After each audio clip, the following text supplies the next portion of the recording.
Hey, welcome back to Crimes and Closets. This is Christy in my closet in St. Louis. And this is Beth in my closet in North Carolina. Happy Monday, Beth. Happy Monday. How's it going? Good. You're coming off spring break now. Yeah, it was a fun-filled spring break. We went to the Eastern Shore for some days, and that was fun. That's where my husband grew up, so. Yeah. We're on the water. It was beautiful. Hope you enjoyed all those snaps and pictures I sent you. Oh, I did. It was so pretty. Yeah.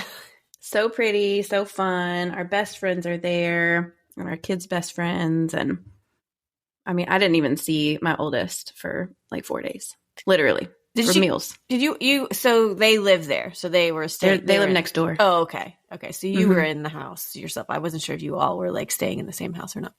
No, we were in the house my husband grew up in, and they live directly next door. Oh, okay. Well, that's fun. And then their parents live across the street. Oh. Yeah. Nice little community.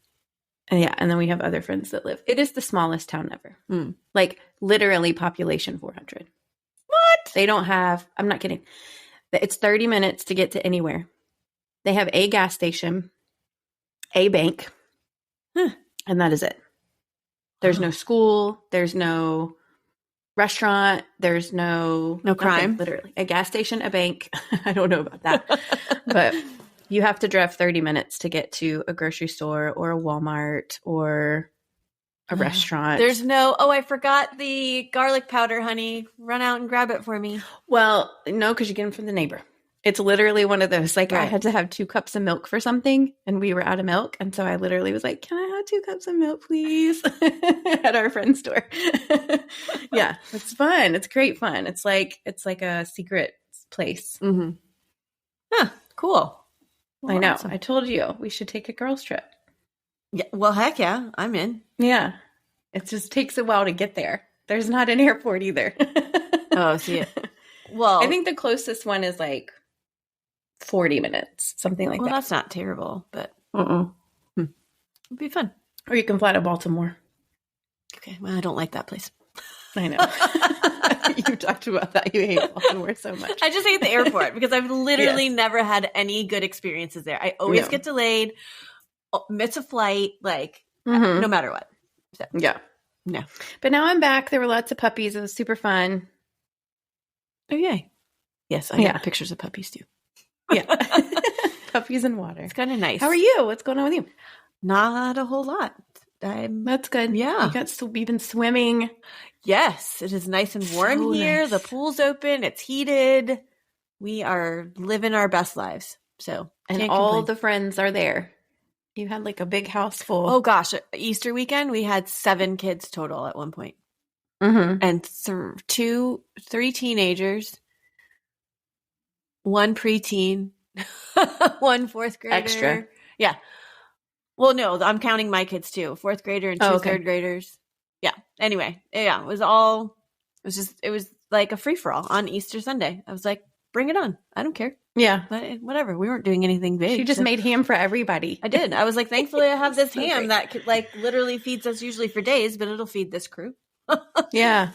Love that. So. I love that about you. Well, it was the best. Like, I mean, everyone's happy when they have, so everybody was doing well, and we've been struggling with our middle guy for a little bit, and everybody was getting along. So that's nice. I love that. So anyway, it was a Easter miracle. Yeah.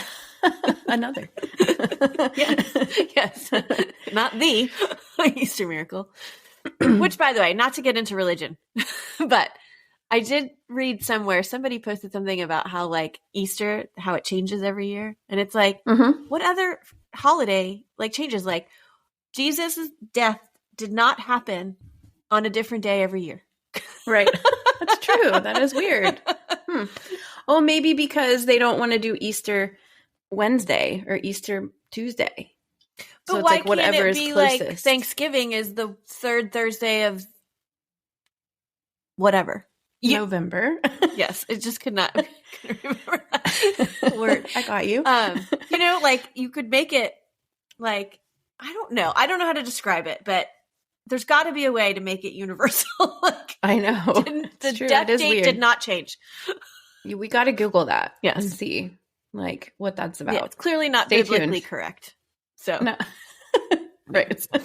anyway, sorry, didn't mean to go in that, but I saw that and I was like, why did I never think of that? Like, Yeah. why does it change every year? Yeah, because my oldest was born around Easter, right? But like when he was actually born, Easter was 2 weeks later. Anyway. Yeah. No, same with me. Because we're Yeah. at True. Oh, same yeah. time. So it's like, what the heck? Yeah. Anyways. All right. Well, now that we've talked about all the happy things going on in our lives. Yeah. You want to get into the crazy? I don't know if I do on this one, but okay. Yeah, it's a rough one. So stay tuned. I'll do it.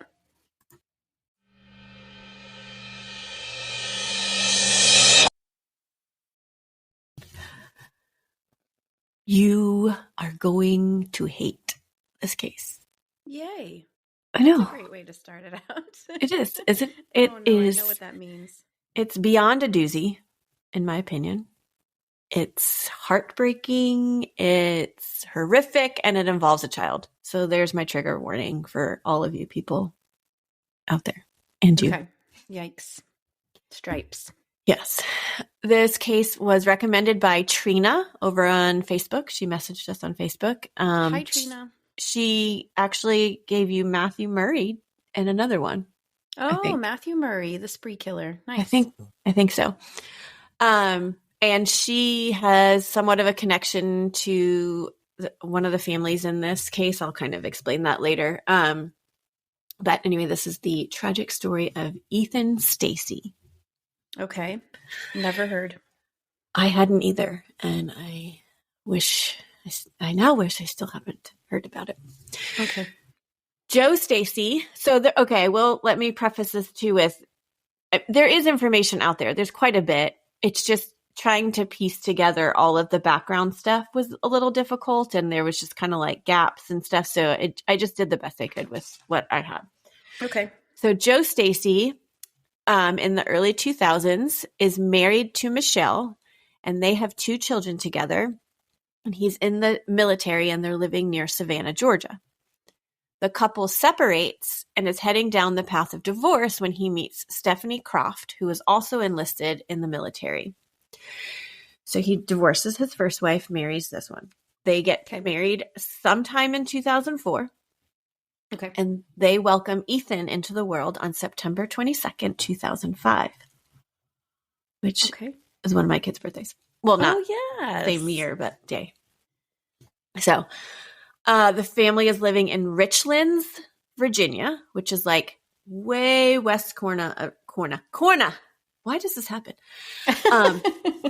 Of Virginia. So like kind of underneath West Virginia, like all the way in the west, that little like that juts out in Virginia. Right. Okay. Mm-hmm. Anyway, if you're thinking of the shape of the state. Mm-hmm. Joe's ex-wife, Michelle, would often take Ethan for weekend trips, weekends at her house, whatever, whenever they needed help with her 2 children. They all got along. She said he was a joy to be around. He was a sweet boy who was well behaved. She would say that her and Stephanie didn't necessarily get along very well. They pretty much only got along when Stephanie needed someone to watch Ethan. So she did it because these were her children's like half sibling, and she was a nice person, but she's like, she wasn't really my kind of person, I guess. Okay. So, that's okay. Yeah, it is okay. Okay. So it's not extremely clear, but at some point the family lives in Florida. And so actually this is where our listener, Trina, she knows somebody in this case that I haven't mentioned yet. And wherever they lived first, they moved to Florida. So again, I don't know when they moved there. It's so very hard to like find the specific dates. But anyway, so they moved to Florida. Stephanie lives in Orlando during her adolescent years. And I say that because there's court documents and proceedings that happen in Florida. But again, I don't know when they moved. Okay. She lived there for a while. It's also reported that Joe was injured while working on the Gulf Coast, which, is in Florida, and he's an oil rig worker. And this happened around 2007, and he had filed a lawsuit for damages against this company. So that's also like kind of why we know they lived in the state of Florida, because other than that, it's not really mentioned a whole lot. In 2009, Stephanie mentions to coworkers and friends that her marriage is having trouble and she chooses to move to Las Vegas to find work. And she lives there for a very short time. According to friends and family, Stephanie sort of went off the deep end and left Joe and Ethan. So Joe files for divorce in October of 2009, and both are sent to parenting classes as per Florida law. So they were living in Florida when they started down the path. What does that mean, the deep end? I don't know. It's literally mentioned in one article, and so I just think, I don't know. She wasn't in her right mind, I think. Okay. So it wasn't that she just was like, I'm done with this marriage now and I'm going to move on. Something else happened, traumatic or something. I mean, it's possible. I don't know. There are people state that she didn't really care much for Ethan and he was just kind of like a pawn in her game in certain areas. That's terrible. So I don't know that for sure though, but it is mentioned by several people. So anyway, I mean, you'll get a better picture as I go on. I was going to say, I just already don't like this at all. Yeah, no, it's not cool. It was reported that on October 8th, Stephanie got a Facebook message from Nathan Sloop. Okay, so now this is the person who Trina knows this family. Okay, the Sloops. The Sloops, who they lived in her area. They went to church together. Oh, wow. And that even when they stopped going to the church, they saw him around town. And then at some point she said that she doesn't know why, that they moved to Florida too. And so that's when they kind of lost touch, but she still is kind of in contact with some friends and family members now. But anyway, those two, Nathan and Stephanie, had gone to the same high school, but they were 4 years apart. So they didn't really connect back then. I think they knew who each other were, but he's 4 years older. So freshman, senior, you're not like hanging out with the freshman. They apparently, but in October of 2009, they reconnect somehow. Somehow he finds her on Facebook. He messages her. They apparently speak on the phone over the next 24 hours. And she, the next day, gets on a plane and heads to Utah to meet up with Nathan. Oh. So here you can kind of see where, well, that's not a decision that a lot of people would make. Correct. That is a rash decision. Yeah. Reconnect with somebody who you knew, fine. But I'm definitely not getting on a plane the next day to be like, okay, hey, how's it going? Let's hang out. And apparently ever since then, they have never spent a night apart after that. Okay. So, good on you, I guess. Maybe you made a good decision for yourself. So, not really, though. I was going to say at the end. No, it's not the end. I wish it was. Joe files a petition to get full custody of Ethan because he feels like his wife is unstable and unable to parent him. And he's afraid that Stephanie will take Ethan when she comes or gets him for visitation and then never bring him back. So he adds this to his court filings in the divorce. Okay. Well, that seems fair, but okay. Yes. According to friends, once Stephanie got with Nathan, she changed completely. I kind of feel like maybe she had started changing before then when she chooses to up and leave her husband and child, but apparently it didn't happen until she met Nathan. She would say things about taking Ethan and not letting Joe see him. Like she told one friend, I can't wait to see Ethan and I'm never going to bring him back. So it seems like Joe had a pretty good reason for feeling that this would happen. She also, at the same time, offers Joe full custody.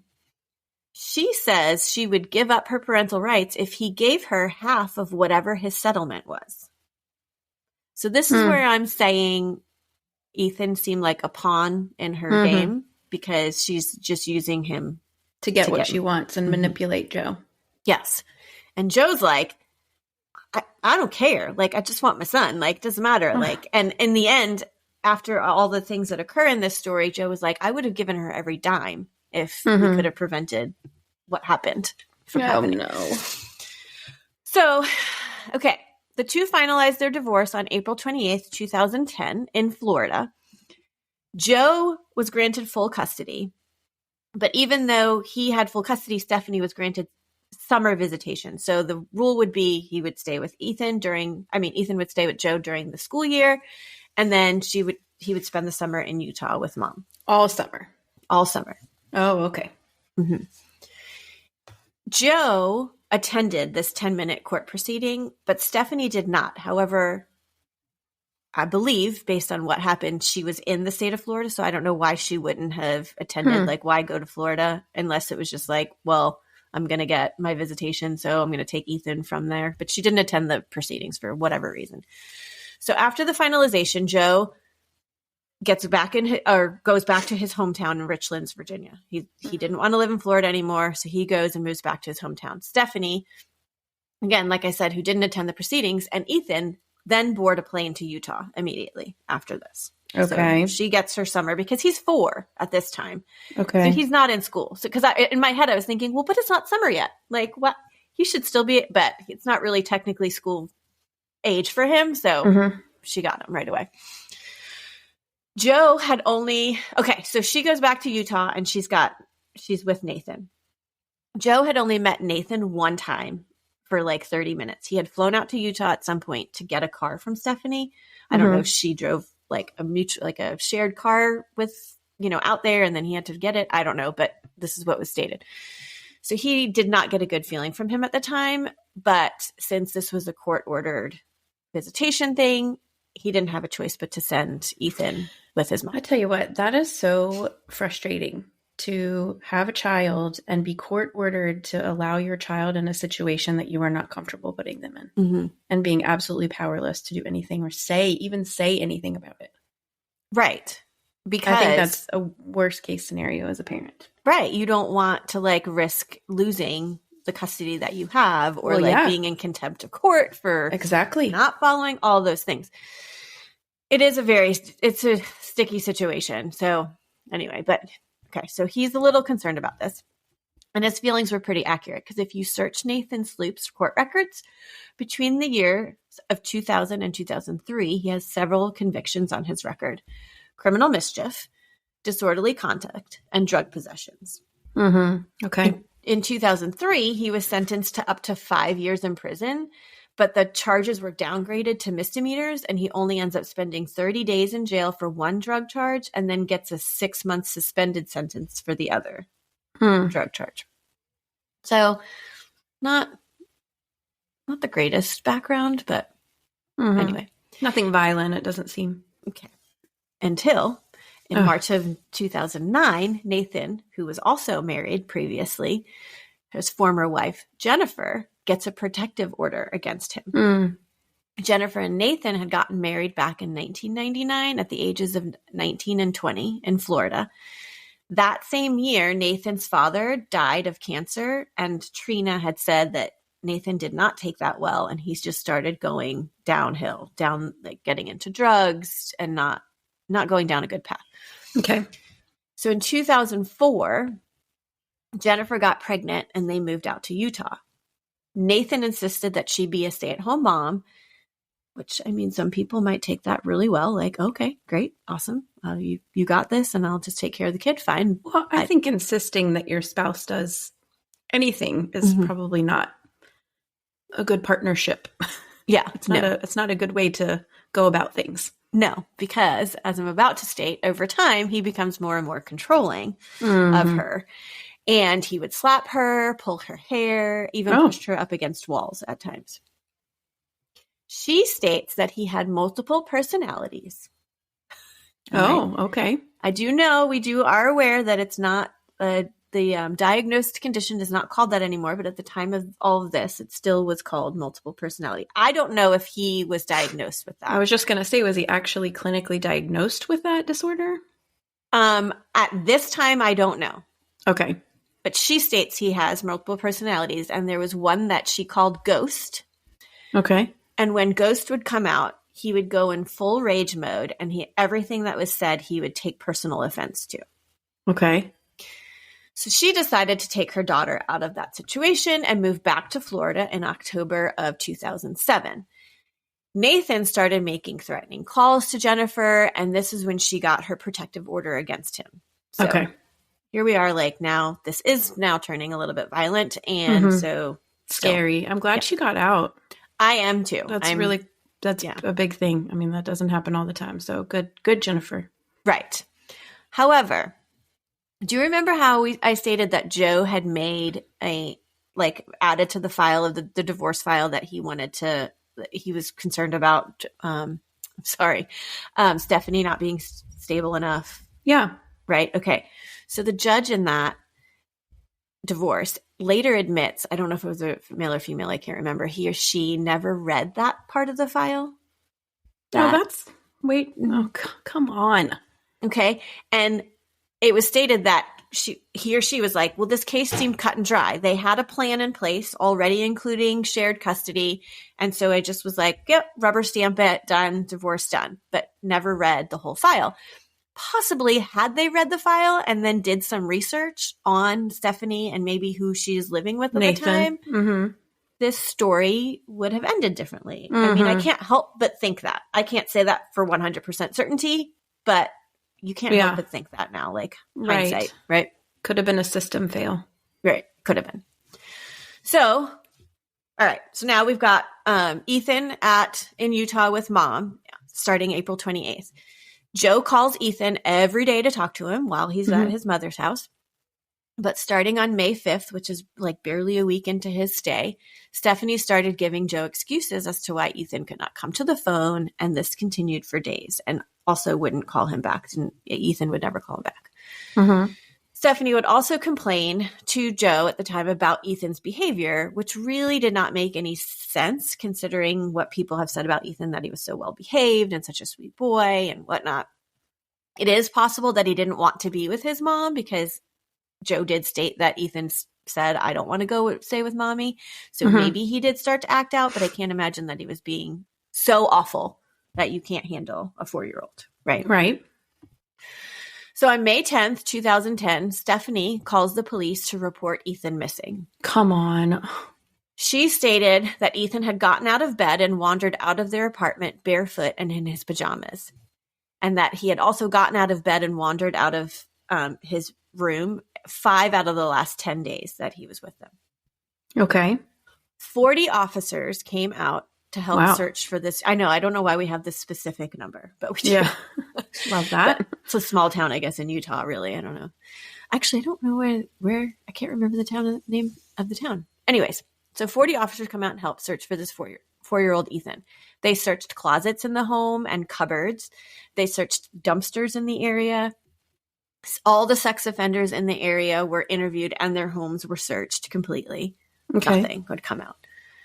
Throughout that night and the following day, police were with Stephanie and Nathan, and they kind of felt like the more they talked about this, the more there was holes in their story or something would change and their statements would be inconsistent. And so they were like, there's something more to this. So they really start to lean in on them.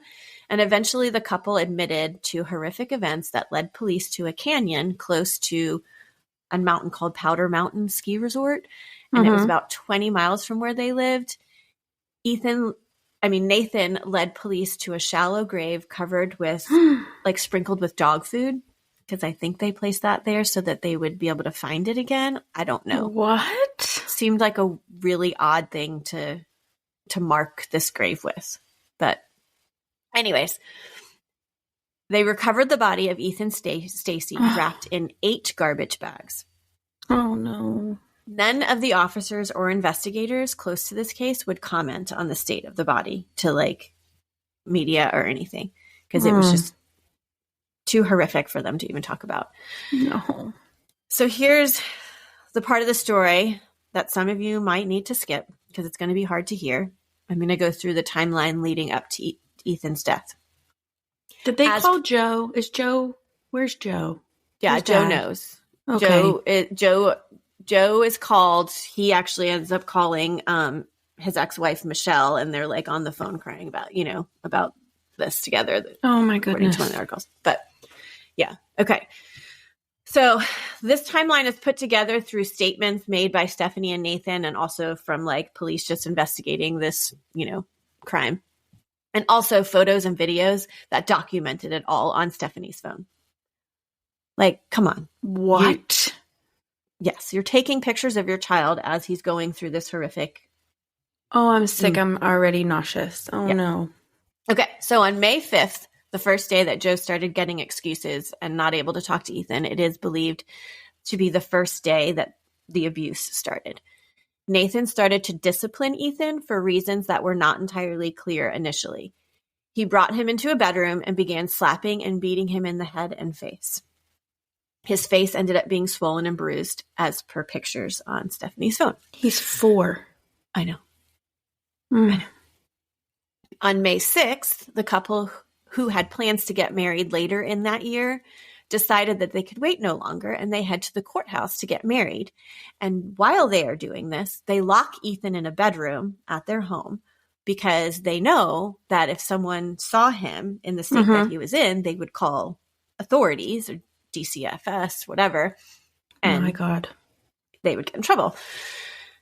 In my opinion, by the way, they decide to get married because at this point, like Stephanie, they both know what's happening, and Stephanie can't testify against Ethan. Or I keep saying Ethan because Nathan, if she's married to him. That's my opinion. I don't know. And vice versa. Yes. Yeah.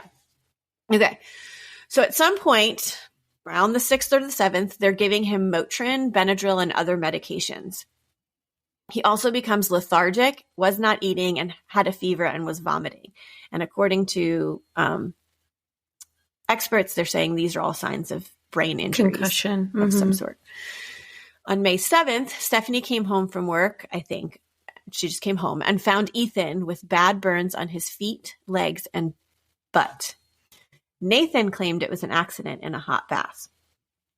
I don't know how you have an accident in a hot bath, but according to investigators, the water in the apartment could get up to 152 degrees, which is really hot if you're sticking a poor little baby in their bathtub. Oh my God. On May 8th, employees of Walgreens confirmed seeing Stephanie come in to develop pictures, and she stated that they were pictures of her son who had died that morning. Now, we're kind of unclear as to what day she died because that's what she states on May 8th. She was also seen buying lighter fluid from a gas station, a separate place. But on May 9th, which was Mother's Day that year, Ethan was found dead. This is what they're reporting, in his bed. And it's, to me, questionable since on May 8th, she said he died that morning to the Walgreens people. So I don't know. So I don't know if this is just what they told police. Instead of calling authorities, the two planned to dispose of his body. They wrap him in garbage bags and bring him to Powder Mountain and bury him in a shallow grave. I know all of this has been really tough to hear, but what happens next is even next level, in my opinion. Nathan, just before putting him in his grave, took a hammer to his face and teeth in order to disfigure him in case he was found, and so they wouldn't be able to recognize him or identify him with dental records. I'm sorry, I just teared up. Oh my God. What the actual hell?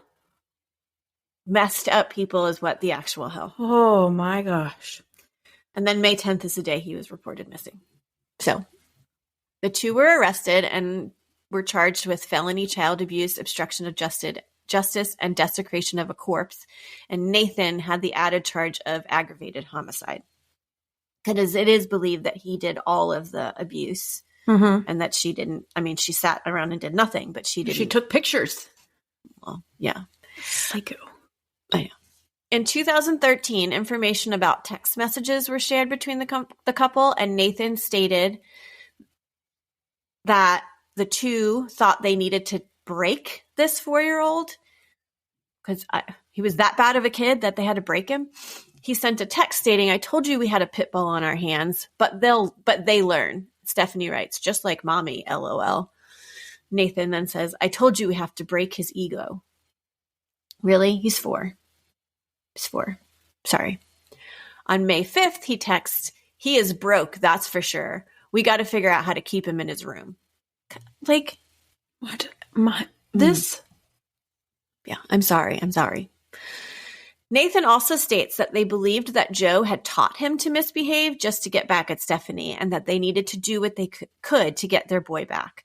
He also says that Stephanie did not take part in any of the abuse and that she would go outside and smoke a cigarette and tell Nathan, "You take care of him."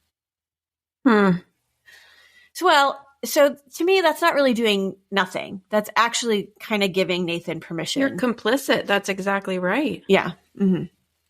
After his arrest, they also have recorded phone conversations with Nathan and his mother where he states, Ethan is a poltergeist.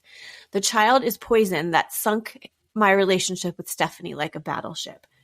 I am sorry, but no 4-year-old can do anything like that to him. No child in general. Sorry, no. It's not the kid. If your relationship is going downhill, it's because your relationship is going downhill. It's not. Maybe it's because you're a psychopath, Nathan. Mm-hmm. Yeah, for sure. In pretrial hearings for Nathan, they have a toxicologist come in and testify about the manner of death. The cause of death was scalding, aspiration pneumonia, and too many medications in his system. That's what it stated. Torture. The cause of death was torture. Mm-hmm. Many of the medications found in his system were prescriptions in Nathan's name and in adult doses. So they weren't giving him smaller doses; they were giving him full on. What were they? Like narcotic medication or Xanax? Xanax was listed as one of them, and others were just saying it was like Motrin, Benadryl, and it didn't really state all of them. But I know Xanax was listed as one. Okay. He had bruises on his head and legs, burns on, and some of them they did state look like just typical 4-year-old boy. Falling, playing, whatever, but there was definitely more to it than that. The burns on his legs, feet, and bottom, but he didn't have any burns on his knees, so it was kind of, it indicated that he was like sitting up in the water with his knees bent, and that's why there's oh my gosh. There were also chemical burns on his body that occurred after death. And it was stated in one of the articles that they intended to burn his body before they buried him, and that was didn't Stephanie's you say she idea. bought lighter fluid after Walgreens? But his body wasn't burned, I don't think, in that way, or maybe parts of his body was. He did have severe burns on him. Okay. Ethan was also dehydrated because of how severe those burns were on his body, in combination with all the medications that were in his system. In February of 2014, Nathan Sloop pled guilty but mentally ill to aggravated murder. He stated, "There is no excuse. I made mistakes, and because of those mistakes, Ethan Stacy is no longer with us. The boy died on my watch, and I'm horribly sorry." He was mentally ill at the time, for sure.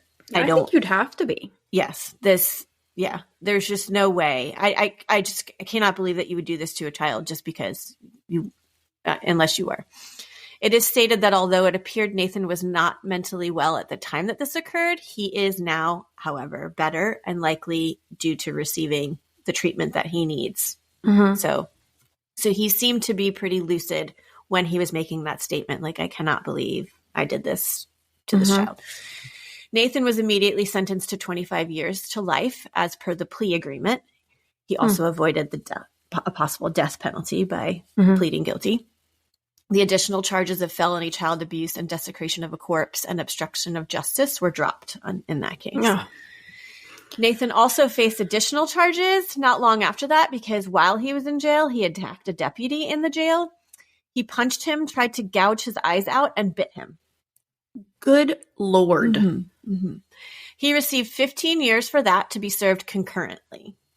Okay. His first parole hearing, it's stated, would be May of 2055, but that doesn't make any sense to me. Okay. If this was 2014. 25 years. 25 years. Right. That would be... Right. So 25 years would be the first time you were eligible. Oh, maybe they changed it, though, because of the other charge. But maybe they pushed back his parole. Yeah, but they still could have pushed back his parole date. Oh, okay. Okay, that makes sense. Like, they could have said, well, you were going to be eligible for parole after 25 years, but now we're going to give you 15 years and push your parole date. That could have happened. Okay. All right. I didn't know that's what happened. Yeah. Yeah, I didn't know. Okay, so in November of 2014, Stephanie also pled guilty to first-degree aggravated murder and second-degree obstruction of justice. Although it was believed that Nathan committed all of the abuse, she just stood by and did nothing to help. She is immediately sentenced to 20 years to life for murder and 15 years for obstruction to be served concurrently as well, although I feel like they should be served consecutively. Absolutely. She did say that she had battered spouse syndrome and that she had been abusing prescription drugs at the time, and she was afraid of Nathan and was afraid that he would hurt her if she tried to intervene. So apparently her life was more important than Ethan's, I guess, because I'm sorry. I'd be like, nope, I'm going to do what I can to get my kid out. Do what you want to me. Like, I mean, anyway. And apparently she also sought an annulment of their marriage due to all of this. So maybe she was taking those pictures as evidence so that if she needed to come back later, she could prove it to somebody of it. I don't know. I mean, that's me thinking better giving than her the I benefit should. of the doubt, probably. Yeah. When she I don't doesn't know. deserve it. No, I don't think she deserves it either. Prosecutors sent a letter to the Board of Pardons and Paroles asking them to keep her in prison for the rest of her natural life. So I don't know how, like, if this is definitely taken into consideration when she finally goes up for parole. I don't know. But they wrote this letter to them. Yeah. So like I said, Trina knows Nathan's family and says his brother is a pastor in Florida and wants nothing to do with him and doesn't have any contact. She also said that he does paint or art in prison and does, I think it's paintings, and just uses materials he can come up with in prison. And his mother helps him sell his art under a different name. And she sent me the website of their, like, I don't know where Is they it like sell an this Etsy art. page or something? No, it's a full on, it's called Chaos Art. I was reading about it earlier today, actually. I'm going to link it just so you're aware, but they definitely don't just sell Nathan's art. It states that they sell art for people who struggle with mental illness and might be like a recluse or people that isolate themselves. And so they're not able to go out in public and get their art out there because they just can't handle that. And so it seems like it's, I don't know, like a pretty nice thing that they're doing. However, they're still selling her son's stuff, which, I mean, guess maybe because he's doing better, we should give him the benefit of the doubt too, because he was mentally ill at the time that he committed these crimes. But I don't know. I still don't want his art on my wall. No. So zero chance I'm buying anything from that because I don't know where it's coming from. Anything that he touches is poison. Yeah. So you can't redeem yourself from that. I'm sorry. Like, I'm glad that he's better now, but there's no coming back when you do things like that. Like, you are no. Yeah. So anyways, that's the story of Ethan Stacy. It is awful. Literally, I wrote to Trina as soon as I said, I just started looking into this and I'm already sick to my stomach. Just because it's just horrible. And it was really hard to piece together. So I'm sorry if it sounded like real choppy and weird at parts, but it was hard to piece all of the things together. But anyway, I can't. And poor Joe. I know. Poor Joe. He is remarried, I believe, now. And I mean, he has other kids. But gosh, this could have been prevented, I believe. I believe 100% it could have been prevented. I mean, all of these, I'm sure murders can be prevented, but this one, I mean, it was in the court documents. I'm really pissed about that. I'm really pissed. Yeah. So it's interesting that the judge later came forward and admitted that, though. Yeah. Because that took a lot to be like, man, I messed up. I didn't even read that. Like, that was big on the judge to say something like that. Yeah, for sure. But I hope that judge won't do that again. I know. Let's read all of the things, all of the submitted documentation. Yes, exactly. Well, that was awful. That was absolutely horrific. I know.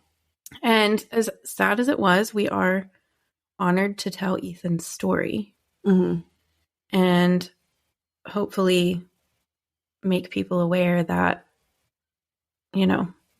slips in the system happen. And I don't even know. I mean, gosh, I think he did have an advocate. I think Joe tried. Right. And it's just so sad that things like that actually happen and that he had to become a victim of a fail. It's awful. Yeah. I feel like that probably puts you in a space 100%. researching, right? Yes. Yeah. There are cases like that. I wasn't even just saying, I was literally sick to my stomach that the first day when I just first started reading the articles, I was like, I don't even know. I mean, especially after what they did to hide his identity. Like, nope. Yeah, nope. Monstrous, horrific. Mm-hmm. Well, thank you for taking that on, because I sure would have been running from the hills. Yeah, I bet you would. I would have. I think that might be one that I would have, should that have landed on my plate, I would have had to have been like, I'm sorry, I cannot. Yeah. But it is important to talk about these cases. I mean, and to come together and mourn the loss of this little boy. And I'm glad they're in jail. I hope they stay there. I really do. Oh, 100%. I do too. And I do feel bad for Nathan's family, because that would just be, I mean, they're victims too. Mm-hmm. Yeah. And can you imagine if that were your kid, your brother, whew. No, I can't. I can't. I can't even imagine if I were to find out that somebody in my family did something this horrific. Like, what would I do? What would I do? Mm-hmm. I don't know. I would not buy their art. No, heck no. No, I would not. No, I'm sorry. Cannot support you. Yeah. All right. Well, there's that. Let's wrap it up. You guys can go about your Monday, and I don't know, have some ice cream for Ethan today or something. What did he love? What was his favorite thing? We should find out and post it and do that for him today. Okay. Rest in peace, little baby. Thank you guys for joining us. This was a really hard one. We normally don't get this dark and sad, but it happens sometimes. So we appreciate you sticking it with us. If you like what you hear, we do have a Patreon, so you can get more over there. Bonus episode every single month with a crime. And then we do a little chit chat bonus that we talk about some random stuff, kind of more personal and fun, lighthearted. It's our palate cleanser, and those come out twice a month. So, come find us on social media, do something good today, hug your babies if you got them, hug your fur babies if you got them. And always remember, the world is scary. People suck. Hide in your closet.